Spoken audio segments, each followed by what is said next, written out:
del Pino.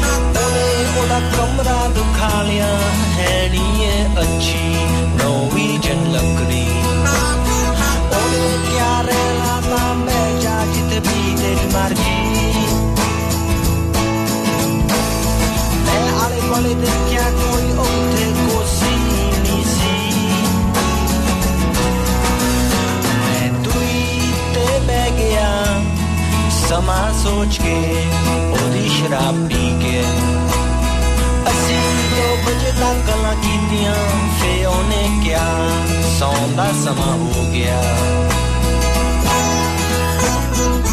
Ramón Lobo, buenos días. Muy buenos días, ¿qué tal? ¿Cómo estás? Bien, bien. ¿Ya tienes aquí horario para votar? O... Sí, yo no muy a primera hora, por si te pillan, para presidente o vicepresidente. Lo que es verdad que si no hay suplentes, si pasas por allí te cogen, ¿no? Sí, pero a las 9:30 sí. A las 9:30 más o menos, un café y luego a votar. Sí.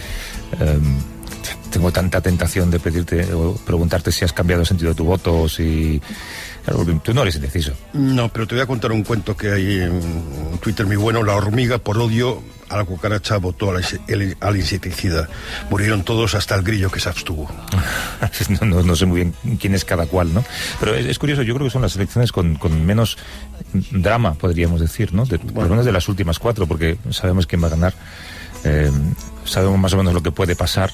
Las cuentas pueden salir o no puede salir. Hoy El País publicaba una serie de variables sobre todo lo que puede pasar en función de lo que hagan los indecisos, pero al final el escenario es el mismo. O se negocia o no hay gobierno. Es que negociar no es pedir a otros que se abstengan o otros que te apoyen, es sentarse, hablar, pactar, ceder y llegar a un acuerdo.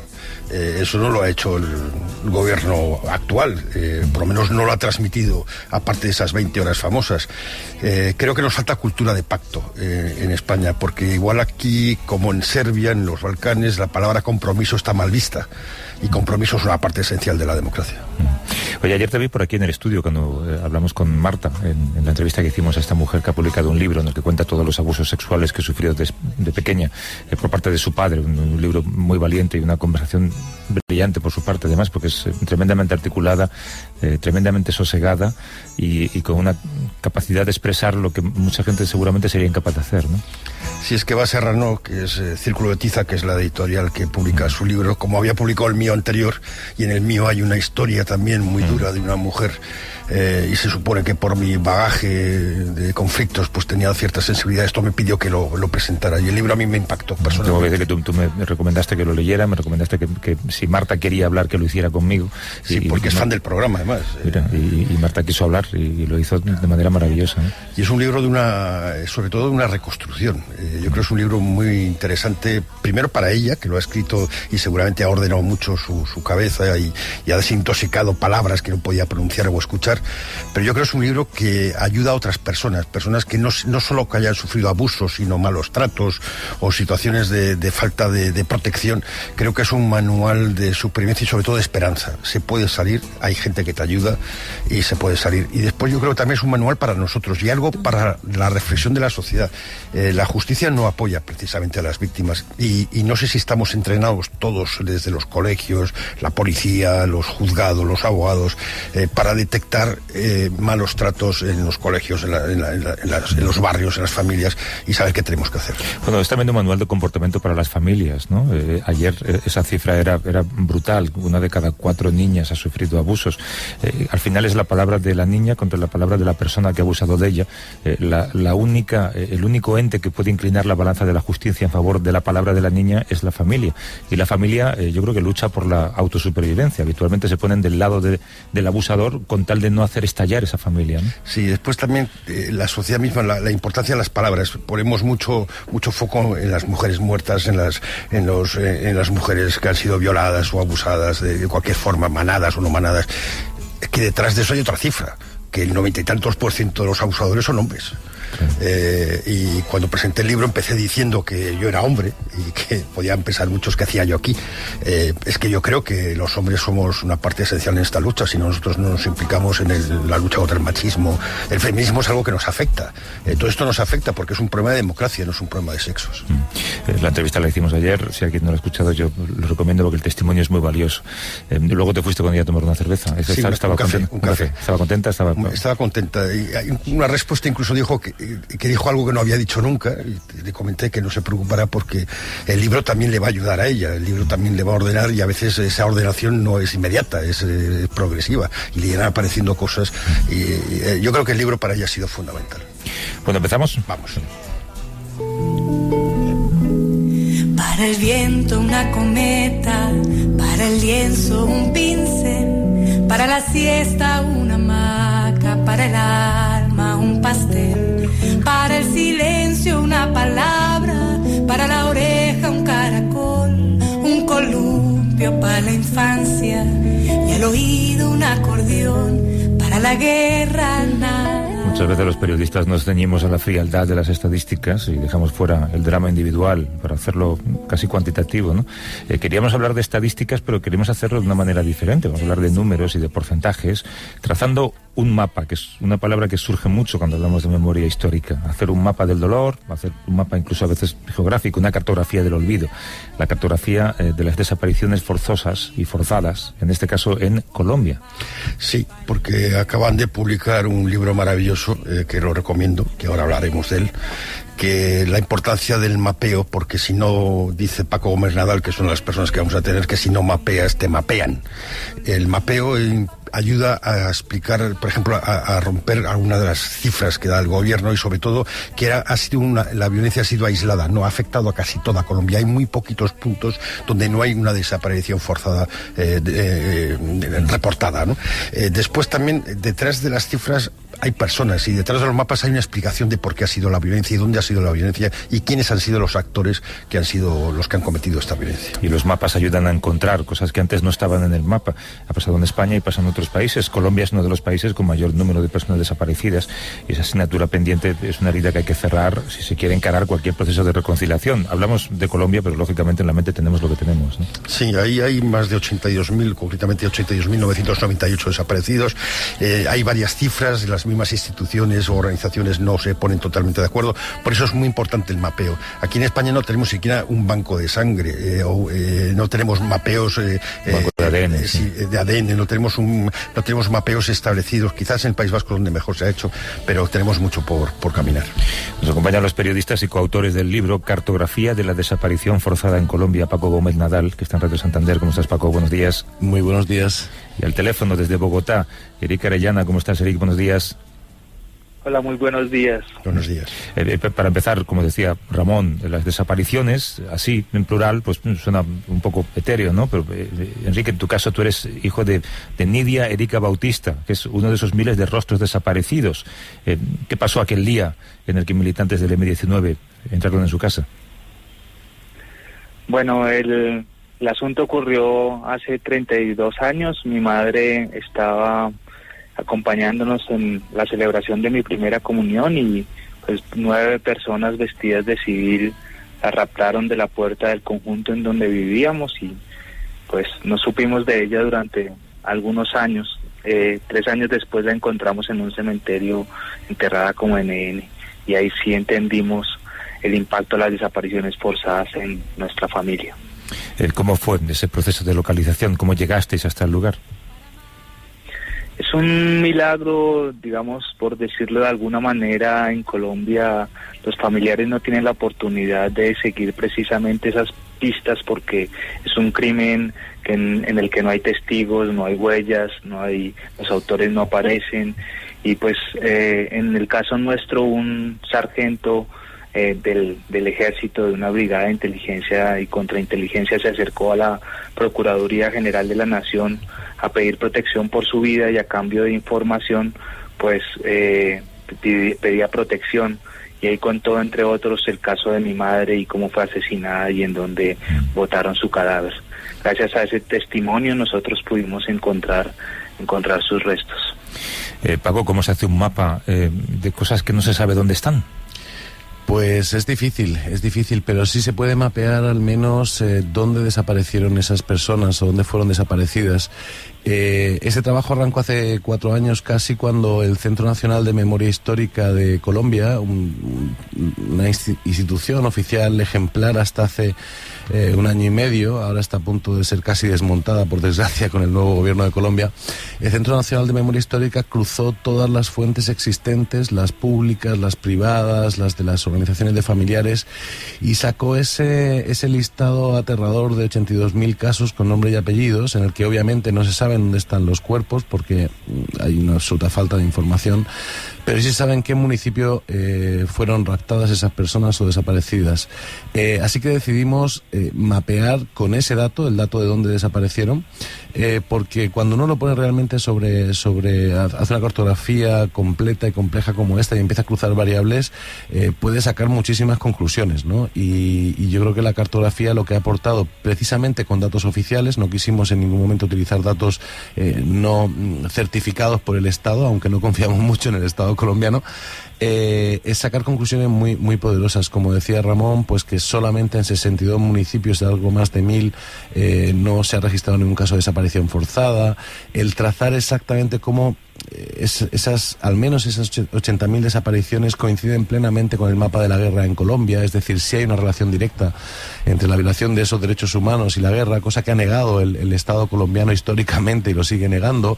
En fin, una serie de conclusiones que nos permiten trazar lo que nosotros llamamos hilos de investigación, y fundamentalmente lo que permiten a familiares, a organizaciones, es a poder decir: esto ha ocurrido, está ocurriendo, porque la desaparición forzada sigue ocurriendo en Colombia, es real y es visualizable, no podemos jugar a esa técnica que ha jugado el Estado colombiano, e incluida también algunos medios de comunicación, de ocultar y enterrar estas historias. Eric no lo ha comentado todavía, pero sí hay unas víctimas estigmatizadas, perseguidas, revictimizadas en Colombia, son las familiares de los desaparecidos forzados, ¿no? ¿Qué desaparece con cada desaparecido y qué se pretende con la desaparición? Bueno, la desaparición forzada es un delito muy, muy concreto, pensado precisamente para hacer desaparecer el delito. Quiero decir, es un delito muy perverso, porque básicamente se busca eliminar cualquier rastro del hecho, eliminar la prueba, que al final es el cuerpo de la persona desaparecida forzada, que normalmente después, en muchos casos de un proceso de torturas o en fin, terrible, pues es asesinada.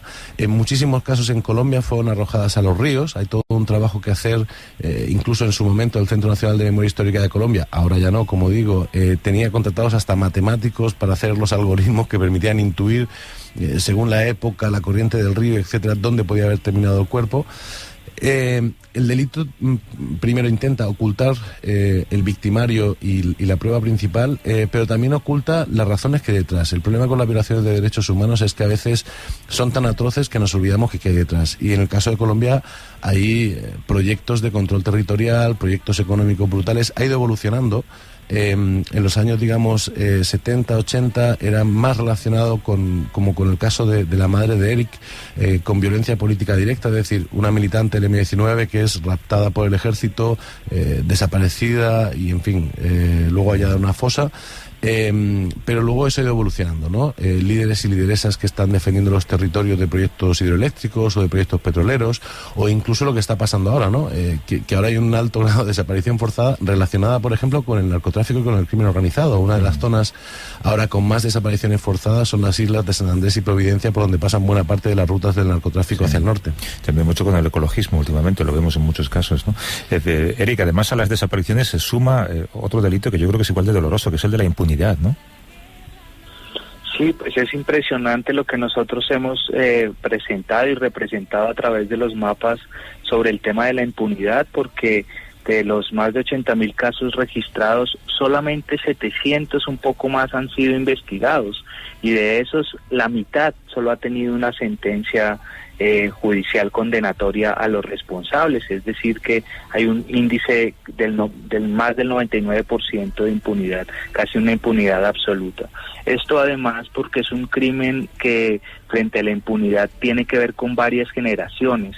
Hay casos de más de 30 años que apenas están siendo aclarados, pero como un caso muy simbólico de personas desaparecidas aquí hace 34 años en el centro de Bogotá, fue una desaparición colectiva después de la toma y la retoma del Palacio de Justicia, y apenas 30 años después les están devolviendo algunos fragmentos de los cuerpos que habían sido enterrados con otros nombres. Y pues digamos que es por ponerles un ejemplo del impacto de mientras no se sepa dónde están estos desaparecidos, mientras los responsables no sean condenados, pues esta impunidad tiene múltiples dimensiones también, como de afectaciones a las familias y a la sociedad en general, que es el llamado del que nosotros hacemos, ¿no? Esto es un crimen contra la humanidad. Eric, tú tuviste que ir de Colombia, ¿no? Porque al tratar de saber qué fue de tu madre y quiénes fueron los responsables, que uno de los responsables creo que es un general ahora, ¿no? Es difícil, y tú has regresado a Colombia y has estado trabajando en este mapeo. Sí, pues la primera vez que me tuve que ir fue en el año 97, después de algunas investigaciones penales en las que se mencionaban a altos cargos militares como el general Álvaro Velandia Hurtado. Yo me tuve que ir del país, me salvé de un intento de rapto, de desaparición. Luego regresé a Colombia y me he tenido que ir 2 veces más. Este último regreso con la esperanza de que el proceso de negociación con las FARC bajara la intensidad del conflicto y que finalmente uno de los puntos era que pudiéramos expresarnos libremente quienes estuviéramos denunciando crímenes cometidos por agentes estatales. Y pues la situación es muy compleja en este momento. La cantidad de líderes asesinados después de los acuerdos es más de 700.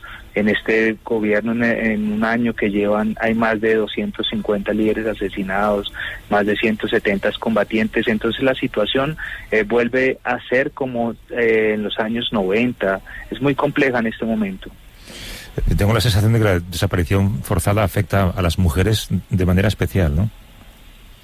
Sí, pues en principio, digamos que las que se han encargado de buscar a estas personas desaparecidas han sido las mujeres, en varias organizaciones de mujeres en estos 30 años. Hay que tener en cuenta que Colombia empezó con una organización de desaparecidos centralizada aquí en Bogotá, y ahora hay más de 50 en todo el país.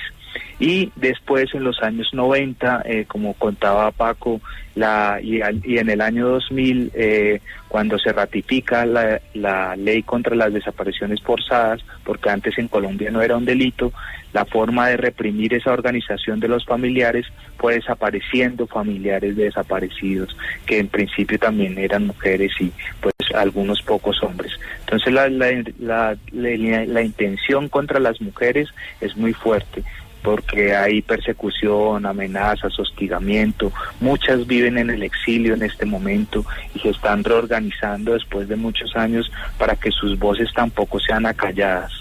Yo creo que hay un caso muy significativo, y es el de las madres de los llamados, las víctimas de los mal llamados falsos positivos, que fueron las ejecuciones extrajudiciales que se han producido durante muchos años porque había incentivos en el ejército para asesinar presuntos guerrilleros. Y para quien no sepa, los falsos positivos eran casos de muchachos, normalmente de barriadas pobres, de grandes ciudades, a los que los convencían de que les iban a dar un empleo, se los llevaban al campo, los asesinaban, los vestían con ropa de camuflado y los presentaban como guerrilleros caídos en combate, ¿no? Y las madres de estos chicos, que la propia Fiscalía de Colombia tiene documentados ya casi 5.000 casos que se produjeron mientras Juan Manuel Santos era ministro de Defensa y Álvaro Uribe Vélez, presidente de la República, han sido las que han peleado a costa de muchas amenazas y de mucha persecución para que esos casos se visibilicen.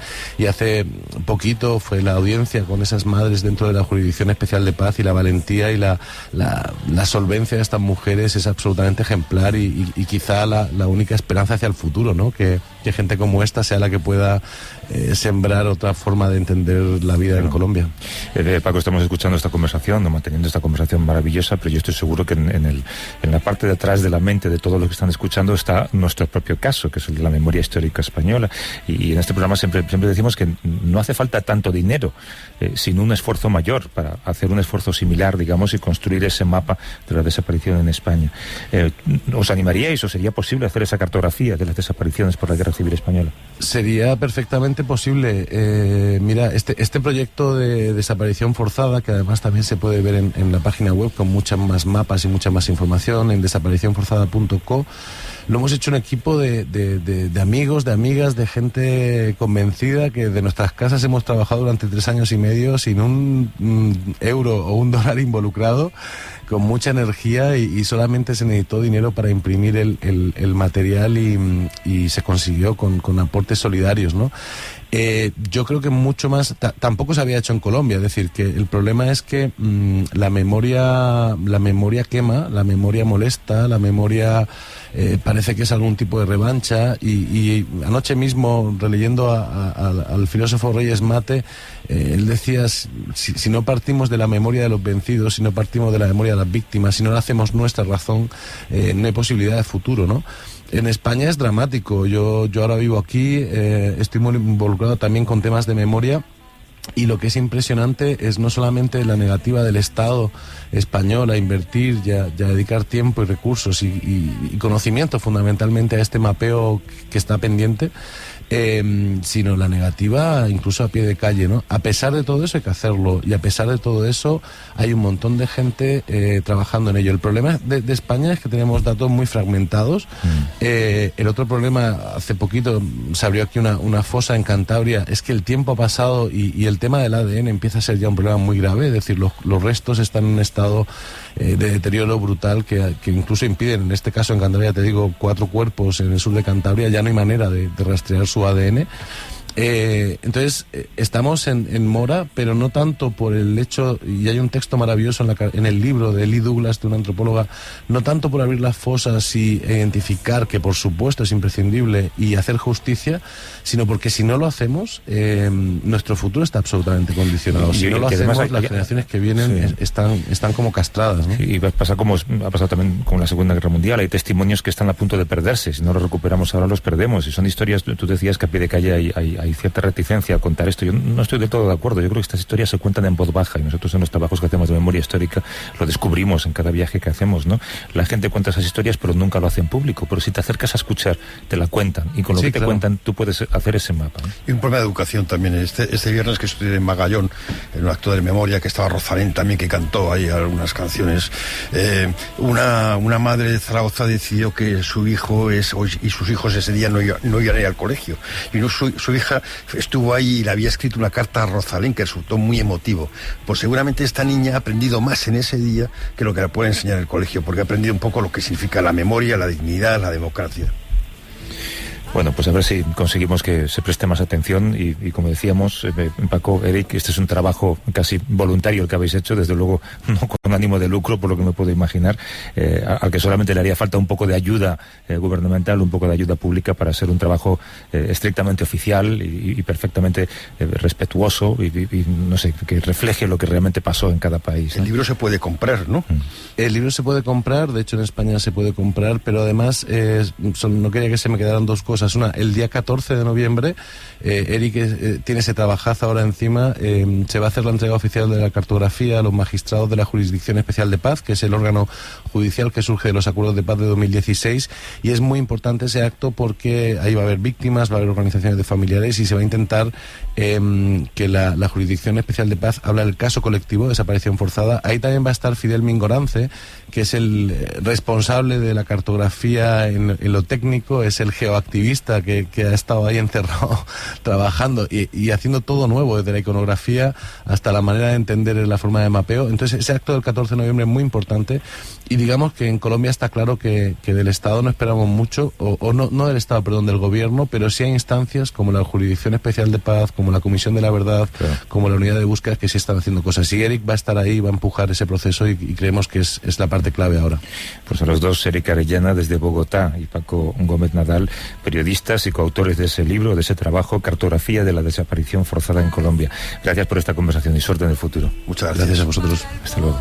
Muchas gracias por la invitación y la oportunidad.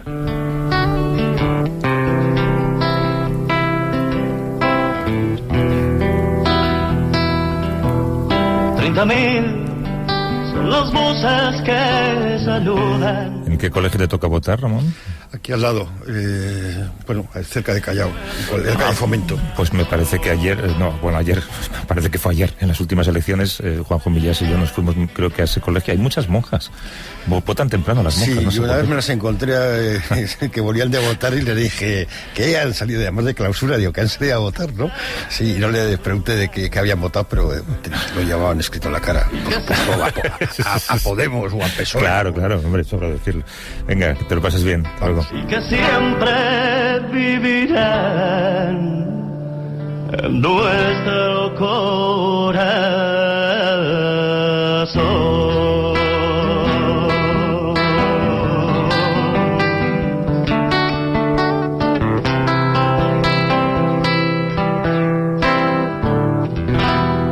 A vivir, que son 2 días. Javier del Pino.